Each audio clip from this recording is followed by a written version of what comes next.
تھی کہ اللہ تبارک و تعالیٰ نے حضرت زینب رضی اللہ تعالیٰ عنہ سے حضور صلی اللہ علیہ وسلم کا نکاح کرایا. تو یہ حضرت زینب رضی اللہ تعالیٰ عنہ حضور صلی اللہ علیہ وسلم کی پھوپھی کی بیٹی تھی. ان کے والد کا نام جحش تھا اور ان کی والدہ کا نام میمونہ تھا. حضور صلی اللہ علیہ وسلم کی پھوپھی کی بیٹی تھی. آپ صلی اللہ علیہ وسلم نے اپنے منہ بولے بیٹے حضرت زید رضی اللہ تعالیٰ عنہ کے ساتھ پہلے ان کا نکاح کرایا تھا. حضرت زید رضی اللہ تعالیٰ عنہ یہ وہ صحابی ہیں، آپ صلی اللہ علیہ وسلم کے خادم ہیں، آپ صلی اللہ علیہ وسلم کے ساتھ رہنے والے ہیں، منہ بولے بیٹے ہیں کہ یہ مکہ سے یعنی یہ اپنے گھر سے مکہ کی جانب سفر کر رہے تھے تو راستہ میں کچھ لوگوں نے ان کو پکڑ لیا تھا. یہ تو آزاد تھے، ان کو پکڑ لیا تھا اور پکڑنے کے بعد ان کو مکہ میں لائے تھے اور آ کر یہاں ان کو بیچ دیا تھا. تو حضور صلی اللہ علیہ وسلم کی خدمت میں یہ غلام کے طور پر پیش کیے گئے. آپ صلی اللہ علیہ وسلم نے قبول فرما لیا. آپ صلی اللہ علیہ وسلم کی خدمت میں یہ رہے. ایک دفعہ ان کے والد، ان کے چچا، ان کو اطلاع پہنچی کہ زید جو ہے وہ حضور صلی اللہ علیہ وسلم کی خدمت میں ہیں، ان کے غلام ہیں. تو اب انہیں تو معلوم نہیں تھا کہ حضور صلی اللہ علیہ وسلم کیسی صفات کے حامل انسان ہیں. تو انہوں نے اپنے گھر سے اس زمانے کے اعتبار سے پیسوں کے بورے بھر کے حضور صلی اللہ علیہ وسلم کے پاس آئے. یہ سوچ کر آئے کہ اگر جو ہے ہم ان کی قیمت ادا کر دیں گے، جتنی قیمت مانگیں گے منہ بولی قیمت ہم ان کو دے دیں گے، منہ مانگی قیمت ہم ان کو دے دیں گے اور اپنے بیٹے کو لے لیں گے. تو اس سے پہلے کافی عرصہ گزر چکا تھا حضرت زید رضی اللہ تعالیٰ کو ڈھونڈتے، لیکن جب اطلاع ملی تو بڑے خوش ہوئے. اب جب حضور صلی اللہ علیہ وسلم کی خدمت میں حاضر ہوتے ہیں تو آ کر آپ صلی اللہ علیہ وسلم سے اپنے بیٹے کا مطالبہ کرتے ہیں کہ ہمارا بیٹا ہے اور یہ ان کے چچا ہیں، تو ہم اپنے بیٹے کا مطالبہ کرتے ہیں، آپ جو قیمت مناسب سمجھیں ہم آپ کو دے دیتے ہیں اور ہمارا بیٹا اب ہمارے حوالے کر دیں. حضور صلی اللہ علیہ وسلم نے ارشاد فرمایا کہ میں ان کو بلا لیتا ہوں تو ان سے پوچھ لیتے ہیں، اگر وہ آپ کے ساتھ جانے کے لیے تیار ہے تو آپ لے جائیں. تو کہنے لگے کہ یہ کیسے ہو سکتا ہے، ہمارا بیٹا ہے، ہمارے ساتھ کیوں نہیں جائے گا؟ اتنا زمانہ گزر چکا ہے درمیان میں کہ وہ ہم سے جدا ہیں، وہ تو خوشی سے جائیں گے. آپ صلی اللہ علیہ وسلم نے فرمایا کہ چلو میں بلا لیتا ہوں. حضرت زید رضی اللہ تعالیٰ کو بلایا. حضور صلی اللہ علیہ وسلم نے پوچھا آپ ان کو پہچانتے ہیں؟ عرض کیا جی یا رسول اللہ، یہ میرے والد ہیں اور یہ میرے چچا ہیں. آپ صلی اللہ علیہ وسلم نے ارشاد فرمایا اس کا مفہوم کہ میرے احوال بھی تمہیں معلوم ہیں اور یہ تمہارے چچا والد ہیں، تمہاری مرضی ہے، یہاں رہنا چاہو بخوشی رہو، ساتھ جانا چاہو تو خوشی سے چلے جاؤ. حضرت رضی اللہ تعالیٰ عنہ نے عرض کیا یا رسول اللہ، یہ بالکل میرے والد ہیں اور میرے چچا ہیں، ان کی محبت میرے دل میں ہے، لیکن یا رسول اللہ جو کچھ میں نے آپ کے اندر دیکھا ہے وہ مجھے کہیں اور نہیں مل سکتا ہے. یا رسول اللہ میں آپ کو چھوڑ کر جانے کے لیے تیار نہیں ہوں، آپ کو چھوڑ کر جانے کے لیے تیار نہیں ہوں. تو حضرت رضی اللہ عنہ کے والد کہنے لگے بیٹا غلامی کو آزادی پر ترجیح دیتے ہو کہ ان کے پاس رہ کر تم غلام ہوگے، ہمارے ساتھ چلو گے تو آزاد ہوگے، تو غلامی کو آزادی پر ترجیح دے رہے ہو؟ تو انہوں نے کہا کہ حضرت رضی اللہ عنہ نے کہا کہ میں نے ان کے اندر وہ صفات دیکھی ہیں، وہ اللہ تبارک و تعالیٰ کا تعلق دیکھا ہے کہ وہ مجھے کہیں اور میسر نہیں آ سکتا ہے. ایسی آزادیوں پر یعنی ایسی آزادی پر لاکھوں یعنی ایسی غلامی پر لاکھوں آزادیاں قربان ہیں، ایسی غلامی پر لاکھوں آزادیاں قربان ہیں، میں ان کے پاس غلام رہنے کے لیے تیار ہوں. تو آپ صلی اللہ علیہ وسلم نے ارشاد فرمایا تھا کہ آج کے بعد زید میرا بیٹا ہے، یعنی آپ صلی اللہ علیہ وسلم کے منہ بولے بیٹے بن گئے آپ صلی اللہ علیہ وسلم. تو لوگ ان کو جو ہے زید ابن محمد کے نام سے پکارا کرتے تھے. آپ صلی اللہ علیہ وسلم نے حضرات صحابہ کرام کو فرمایا تھا کہ ان کے والد کے نام سے پکارنا چاہیے. یہ مسئلہ بھی ذہن میں رکھیے کہ کسی شخص کو اگر وہ کسی اور کی کفالت میں ہے، کوئی لڑکا کسی اور کی کفالت میں ہے تو تب بھی جس کی کفالت میں ہے اس کے نام کے ساتھ نہیں پکارا جائے گا. یعنی فلاں یعنی کسی اور کی کفالت میں ہے تو اس کا باپ کے نام کی جگہ اس کا نام نہیں لکھا جاتا ہے بلکہ اس کے اپنے والد کا نام ہی لکھا جانا چاہیے. یہ شریعت کا قانون ہے. حضور صلی اللہ علیہ وسلم نے ارشاد فرماتے کہ زید ابن حارثہ کہنا چاہیے، ان کے والد کا نام حارثہ تھا، تو فرمایا زید ابن حارثہ کہنا چاہیے، زید ابن محمد نہیں کہنا چاہیے۔ تو آپ صلی اللہ علیہ وسلم کی کفالت میں رہے۔ اسامہ ابن زید رضی اللہ تعالیٰ عنہ وہ انہی کے بیٹے ہیں۔ تو حضرت زید رضی اللہ تعالیٰ عنہ کے ساتھ حضور صلی اللہ علیہ وسلم نے اپنی پھوپھی کی بیٹی حضرت زینب رضی اللہ تعالیٰ عنہ کا نکاح کرایا۔ تو کسی بات کی وجہ سے 1 سال تقریباً کا نکاح رہا، تو کسی بات کی وجہ سے ان کے آپس میں جوڑ پیدا نہیں ہو رہا تھا، ناراضگی کسی کیفیت رہتی تھی۔ حضرت زید رضی اللہ تعالیٰ عنہ حضور صلی اللہ علیہ وسلم کے سامنے آ کر ساری بات پیش کرتے کہ ایسے ایسی مسئلہ پیش آ رہا ہے۔ آپ صلی اللہ علیہ وسلم سمجھاتے تھے۔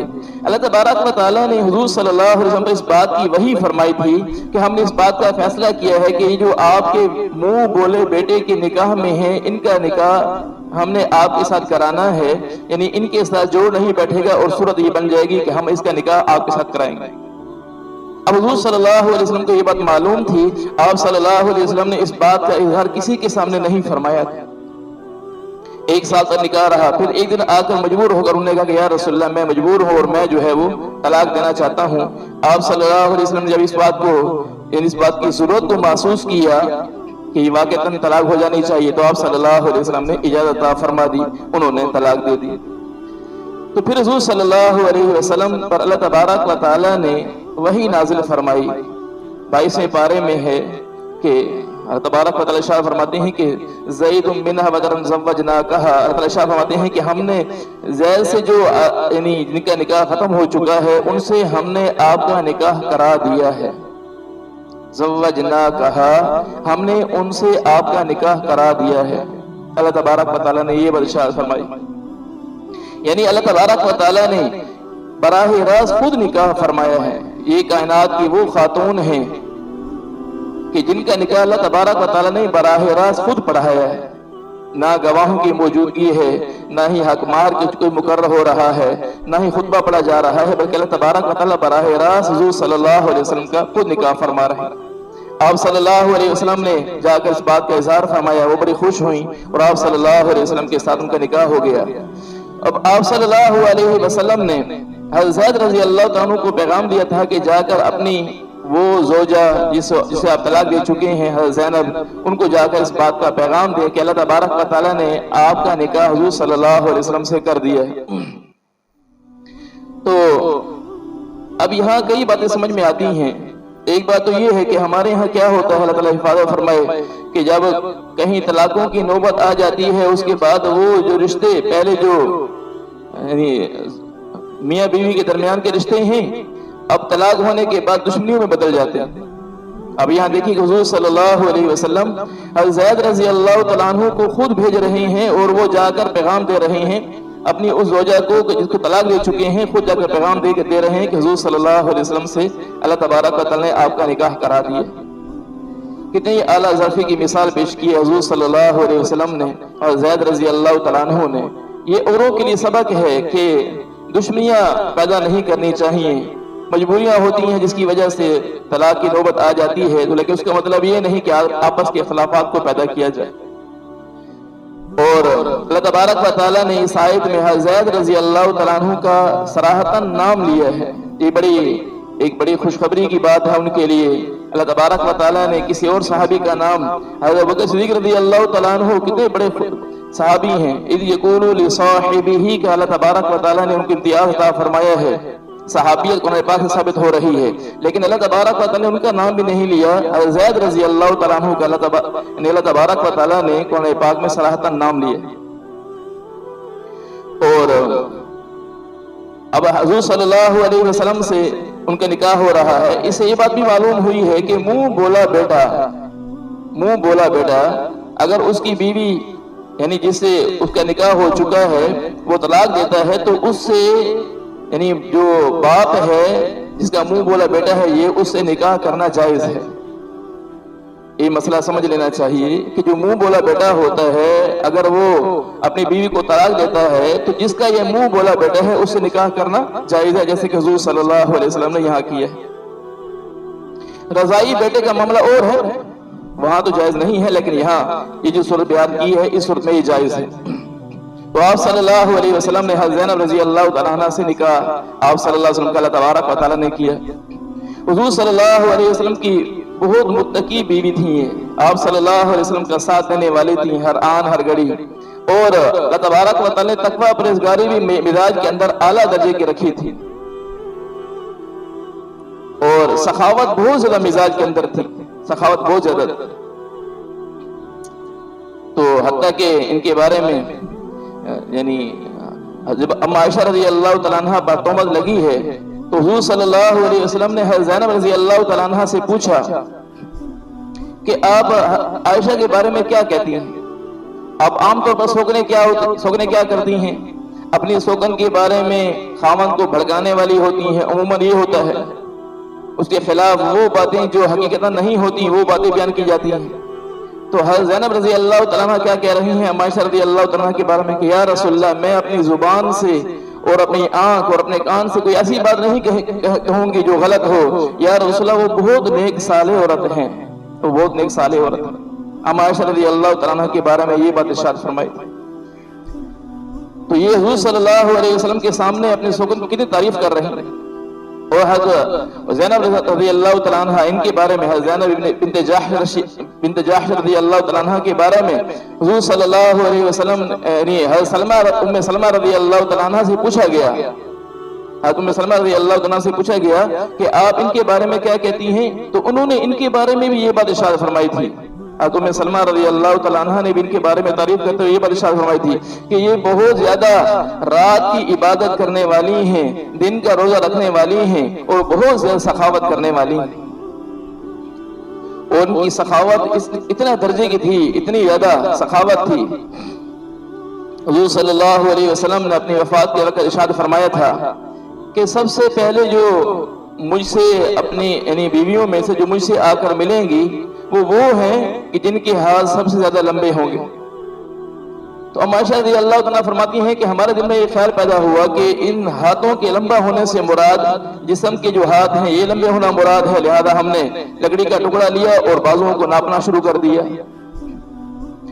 تو حضرت سودا رضی اللہ تعالیٰ عنہ کا جو ہاتھ تھا وہ سب سے لمبا تھا، تو ہم نے یہ سوچا کہ سب سے پہلے جو ہے ان کا انتقال ہوگا، لیکن حضور صلی اللہ علیہ وسلم کے انتقال فرمانے کے بعد سب سے پہلے جن کا انتقال ہوا ہے وہ ہے زینب بنت جحش رضی اللہ تعالیٰ عنہ کا انتقال ہوا۔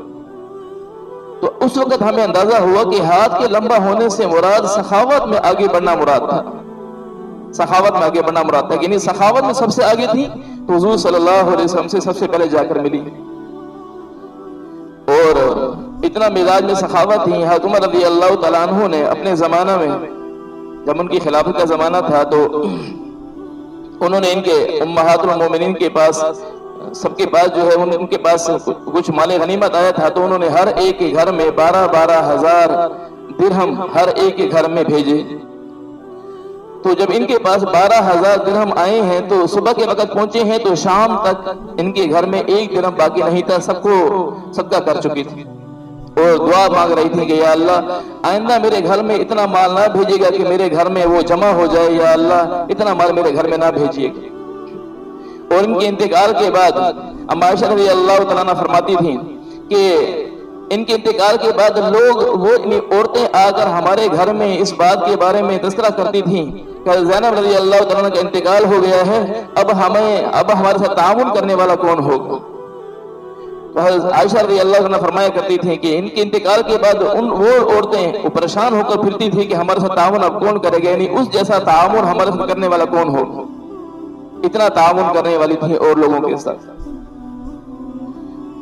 تو ان کے انتقال یعنی حضور صلی اللہ علیہ وسلم یعنی کہ ان کے ساتھ جب نکاح ہوا ہے، حضرت زینب رضی اللہ تعالیٰ عنہ کے ساتھ جب نکاح ہوا ہے تو حضور صلی اللہ علیہ وسلم نے 300 صحابہ کرام کو بلایا تھا، اور ان کے آپ صلی اللہ علیہ وسلم نے ان کے لیے یعنی ولیمے کا بندوبست فرمایا تھا۔ تو اب دیکھیے باقی امہات المومنین ان کے نکاح کے اندر ولیمے میں کتنے لوگ ہیں، ان کے نکاح میں ولیمے میں کتنے لوگ ہیں، تو غرباء آئے ہیں سارے کے سارے، غرباء کو حضور صلی اللہ علیہ وسلم نے بلا کر ان کا آپ صلی اللہ علیہ وسلم نے ولیمہ فرمایا۔ تو تو ان کے شادی کے بعد اللہ تبارک و تعالیٰ کی طرف سے پردے کا حکم نازل ہوا۔ جب ان کا انتقال ہوا ہے اور انتقال کے وقت حضرت عمر رضی اللہ عنہ فرماتے ہیں کہ میرے دل میں یہ خواہش پیدا ہوئی کہ یہ حضور صلی اللہ علیہ وسلم کی زوجہ محترمہ ہے، میرے دل میں جذبہ پیدا ہوا کہ میں ان کی میت کو جو ہے قبر میں اتاروں تاکہ یہ مجھے سعادت نصیب ہو جائے۔ ان کے یعنی جو کفن تھا، کفن کا کپڑا بھی حضرت عمر رضی اللہ تعالیٰ عنہ نے تحفتاً بھیجا تھا۔ جب ان کے انتقال ہونے لگا تو انہوں نے حضرت زینب بنت جحش رضی اللہ تعالیٰ عنہ نے اپنی بہن حمنہ بنت جحش رضی اللہ تعالیٰ عنہ سے فرمایا کہ میرا گمان یہ ہے کہ عمر رضی اللہ تعالیٰ عنہ میرے لیے ضرور کفن بھیجیں گے، لہذا ایسا کیجئے کہ جب وہ کفن میرے لیے بھیجیں تو مجھے کفن دیے جانے سے پہلے جو میں نے پہلے کفن لے کے رکھا ہوا ہے اس کفن کو صدقہ کر دینا۔ سخاوت دیکھیے مزاج کے اندر۔ تو حضرت عمر رضی اللہ تعالیٰ عنہ نے ان کے لیے کفن بھیجا تھا۔